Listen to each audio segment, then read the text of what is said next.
धुरंधर के बाद border to gulf countries में हुई बैन, लेकिन कमाई पर नहीं हुआ कोई असर। सिनेमा घरों में उमड़ी भीड़। अनुपम खेर को बेटे ने मारा उल्टे हाथ का थप्पड़।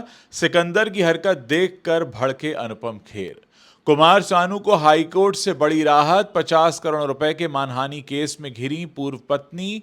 विवादित वीडियो हटाने का दिया आदेश। मनोज मुंतशिर ने ए.आर. रहमान के बयान से जताई असहमति। बोले, पिछले 8 सालों में पठान और जवान जैसी फिल्में 500 करोड़ रुपए के क्लब में पहुंची। खबरों में आगे बताएंगे आपको। अब जन नायकन की ओटीटी रिलीज को लेकर शुरू हुई तकरार। थलपति विजय की फिल्म को एक और कोर्ट केस की चेतावनी। और शाहिद कपूर संग झगड़े की सच्चाई पर विशाल भारद्वाज ने तोड़ी चुप्पी। कहा, 4 फिल्में करने के लिए मिलना चाहिए अवार्ड। नमस्कार दोस्तों, आप देखना शुरू कर चुके हैं Bollywood top headlines of the day. तो चलिए अब इन्हीं खबरों को आपके सामने थोड़ा विस्तार से रखते हैं। ये खबरें मैं आपको बताऊं उससे पहले आपसे कहना चाहता हूं कि अगर आप बॉर्डर 2 का रिव्यू देखना चाहते हैं तो उज्जवल त्रिवेदी रिव्यूज पर जाकर देख सकते हैं। सनी देओल की फिल्म बॉर्डर 2 सिनेमाघरों में रिलीज हो चुकी है। इसकी रिलीज का दर्शकों को बेसब्री से इंतजार था। यह 1997 में आई फिल्म बॉर्डर का सीक्वल है, जिसमें आहान शेट्टी, दिलजीत दोसांझ और वरुण धवन काम कर रहे हैं। पहले बॉर्डर फिल्म में सनी देओल के साथ अक्षय खन्ना, सुनील शेट्टी को देखा गया था। इस बीच खबर आ रही है कि बॉर्डर 2 को गल्फ देशों में बैन कर दिया गया है। रिपोर्ट्स की माने तो बॉर्डर को यूएई और जीसीसी देशों में बैन कर दिया गया है। ऐसे में उन देशों में इसकी रिलीज का इंतजार कर रहे इंडियंस अब इस फिल्म को नहीं देख पाएंगे। खबर सामने आ रही है कि बॉर्डर 2 को Bahrain, Kuwait, Oman, Qatar, Saudi Arab और यूएई में रिलीज नहीं किया जाएगा। मीडिया रिपोर्ट्स के हवाले से कहा जा रहा है कि मान लिया जाना चाहिए कि फिल्म में एंटी पाकिस्तान कंटेंट होने की संभावना है। आपको बता दें कि सनी देओल की फिल्म बॉर्डर 2 को भले ही गल्फ देशों में बैन कर दिया गया हो, लेकिन इसकी कमाई पर कोई असर नहीं पड़ा है। फिल्म की एडवांस बुकिंग धड़ल्ले से हुई है। सैकनेल की रिपोर्ट की माने तो फिल्म ने रिलीज से एक दिन पहले शाम 6 बजे तक करीब करीब 7 करोड़ 31 लाख रुपए के टिकट बुक कर लिए थे। इसके साथ ही बॉर्डर 2 ने ब्लॉक सीट के साथ 12 करोड़ रुपए की कमाई कर ली है। अब जब पहले दिन के आंकड़े आएंगे तब पता चल जाएगा कि बॉर्डर 2 ने बॉक्स ऑफिस पर कैसी शुरुआत की है। उम्मीद है कि इसकी ओपनिंग 50 करोड़ तक जा सकती है।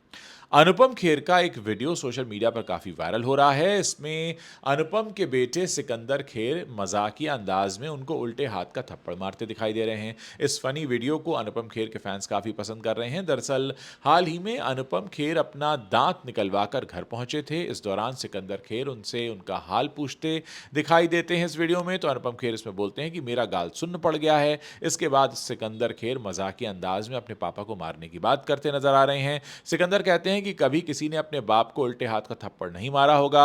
इस पर अनुपम खेर भी मजाकिया अंदाज में अपने बेटे को चेतावनी देते हैं। अनुपम बोलते हैं, अगर ज्यादा जोर का मारा ना तो मैं तेरी नाक तोड़ दूंगा। इसके बाद सिकंदर अपने हाथ को उल्टा करके अनुपम खेर के गाल के पास लाकर हल्के से टच करते हैं और मजाकिया अंदाज में कहते हैं कि क्या करोगे आप। इस पर अनुपम खेर मजेदार रिएक्शन देते हुए गाल पर हाथ रख लेते हैं। अनुपम खेर बोलते हैं, ये थप्पड़ याद रहेगा सिकंदर, मैं कभी थप्पड़ की गूंज नहीं भूलूंगा। और ये डायलॉग उनकी फिल्म कर्मा वाले डायलॉग से मैच करता है। पूर्व पत्नी रीता भट्टाचार्य के निजी हमलों के बाद सिंगर कुमार सानू ने उन पर 50 करोड़ रुपए की मानहानि का केस किया था।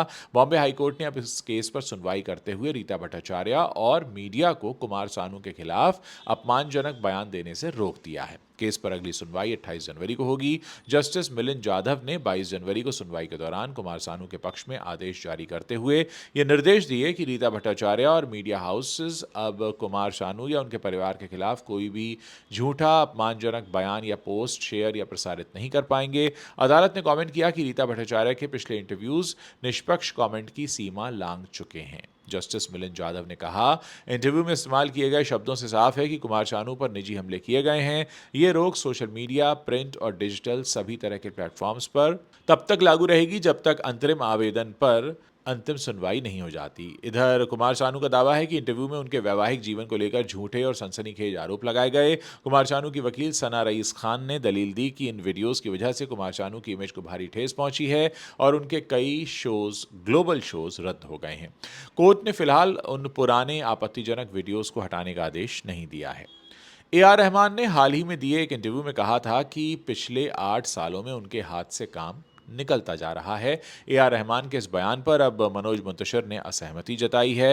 मनोज मुंतशिर ने कहा कि ए.आर. रहमान जैसे कलाकार को ऐसे बयान नहीं देने चाहिए। उन्होंने कहा कि पिछले 8 सालों में बॉलीवुड ने कई ब्लॉकबस्टर फिल्में दी हैं। पठान, जवान, गदर 2 और एनिमल जैसी फिल्में 500 करोड़ रुपए से ज़्यादा की कमाई कर चुकी हैं। मनोज ने कहा कि ए.आर. रहमान को अपने बयान पर सोचना चाहिए। आपको बता दें कि ए.आर. रहमान के बयान पर काफ़ी विवाद हुआ था और उनके बच्चों ने भी उनका सपोर्ट किया था। मनोज मुंतशिर ने कहा कि इंडस्ट्री में काम है और अच्छा काम हो रहा है। उन्होंने ए.आर. रहमान को रिस्पेक्ट देते हुए कहा कि वो एक महान कलाकार हैं, लेकिन उनका बयान गलत है। पिछले सालों में बॉलीवुड की कमाई तो बढ़ी है, साथ ही कई बड़ी फिल्में भी सुपरहिट हुई हैं। थलपति विजय की आखिरी फिल्म जननायकन की रिलीज का विवाद खत्म होने का नाम नहीं ले रहा है। मद्रास हाईकोर्ट ने जहां अभी तक फिल्म की रिलीज पर लगी अंतरिम रोक हटाने को लेकर कोई फैसला नहीं लिया है, वहीं मेकर्स का कहना है कि अब ओटीटी प्लेटफॉर्म ने भी उन पर कानूनी कार्रवाई करने की चेतावनी दी है। जननायकन देश भर में पहले 9 जनवरी को रिलीज होने वाली थी, लेकिन सेंसर बोर्ड से सर्टिफिकेट न मिलने के कारण ये पोस्टपोन हो गई। इसको लेकर कोर्ट में मामला चल रहा है। अब इस कारण सिनेमाघरों के बाद ओटीटी पर भी रिलीज में देरी होगी, जिसको लेकर मेकर्स और ओटीटी प्लेटफॉर्म के बीच कथित तौर पर तकरार भी शुरू हो चुकी है। जननायकन के मेकर्स केवीएन प्रोडक्शंस ने अदालत को बताया कि फिल्म के streaming partner Amazon prime video ने उन्हें चेतावनी दी है। रिलीज डेट को लेकर अनिश्चितता के कारण ओटीटी प्लेटफॉर्म अब कानूनी कार्रवाई की तैयारी में भी है और प्रोड्यूसर्स का दावा है कि विजय की राजनीति में पूरी तरह से आने से पहले ये उनकी आखिरी फिल्म होगी। जननायकन पोंगल के मौके पर 9 जनवरी को रिलीज होने वाली थी। इसे 18 दिसंबर के दिन ही सीबीएफसी से सर्टिफिकेशन के लिए इसको सौंपा गया था। शुरुआती स्क्रीनिंग के बाद एक रिव्यू कमेटी ने कथित तौर पर इसमें 27 कट लगाए। मेकर्स ने बदलाव किए और फिल्म का एडिटेड वर्जन 22 दिसंबर को सीबीएफसी में जमा कर दिया। पहले सेंसर बोर्ड ने इन कट्स के साथ यूए सर्टिफिकेट देने की बात कही थी, लेकिन फिर अचानक सर्टिफिकेट देने से इंकार कर दिया गया। मद्रास हाईकोर्ट ने 20 जनवरी को सीबीएफसी द्वारा एक सिंगल जज के आदेश के खिलाफ दायर रिट अपील पर अपना फैसला सुरक्षित रख लिया है। अब इंतजार है मद्रास हाईकोर्ट के डिविजनल बेंच के फैसले का, जिसके बाद ही इसकी रिलीज पर अंतरिम रोक हट पाएगी। बॉलीवुड के फेमस फिल्म मेकर्स में से एक विशाल भारद्वाज ने अपने अब तक के करियर में एक से बढ़कर एक फिल्में बनाई हैं। विशाल और शाहिद कपूर ने भी साथ में कई फिल्में की हैं। एक बार फिर विशाल और शाहिद एक साथ फिल्म लेकर आ रहे हैं, नाम है ओ रोमियो।